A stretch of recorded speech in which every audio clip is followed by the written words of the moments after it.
Now to the largest, most widespread power outage that Oregon has seen in decades. And for tens of thousands of PGE customers, it's been just about a week without electricity. Think about it. Last Thursday was when the storm rolled in.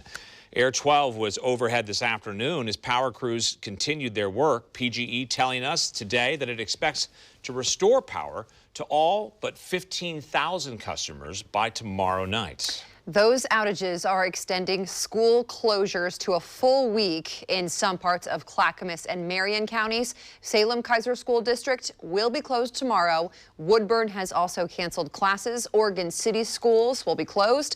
And we have a comprehensive list online at kptv.com. Just click on the Big Delays and Closures tab. That's where you'll find all that information.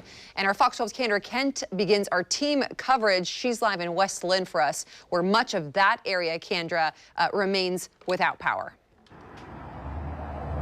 Yeah, that's right, Bonnie. In fact, it's still pretty slow going right off of Highway 43 here because a lot of the traffic lights are still down, meaning that there are a lot of four-way stops to get through for everyone. Now, people who live in Clackamas County say that for some of them, this is the longest time they remember being without power. And today we did speak with one community in Oregon City that is now rallying together to make sure everybody is warm and fed. Lights. I've got a light bar to charge, but it went out because it's been out like 3 times now. You have to keep coming back. The phone, solar charger. If I had a heating pad, I'd charge that too. A week without power and desperate times call for desperate measures. You know, you're resorting to stuff to how can you create something with heat in the house. So I created a can with some toilet paper with the rubbing alcohol that creates a flame. We met Tracy Stone today in his car outside his apartment at Kingsbury Heights in Oregon City.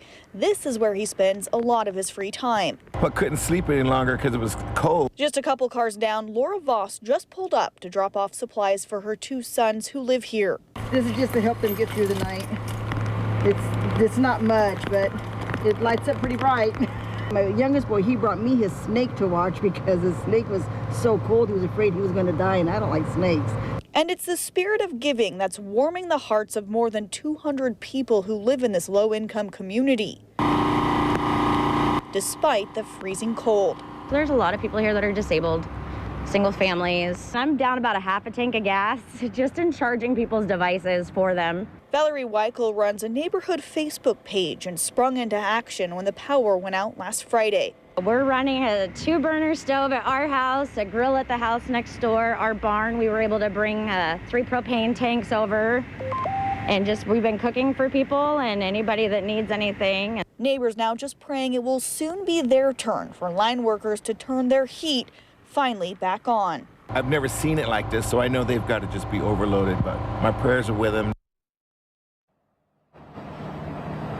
Some in the apartment community say that they are discouraged because they have noticed that some of the restaurants and traffic lights right down the street from them do have power.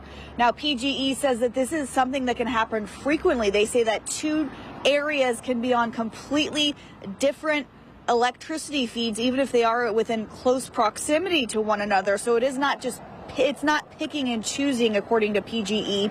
Now, we did ask PGE when the electricity might be back on at Kingsbury Heights, and a spokeswoman did say that they are working on restoring the power there.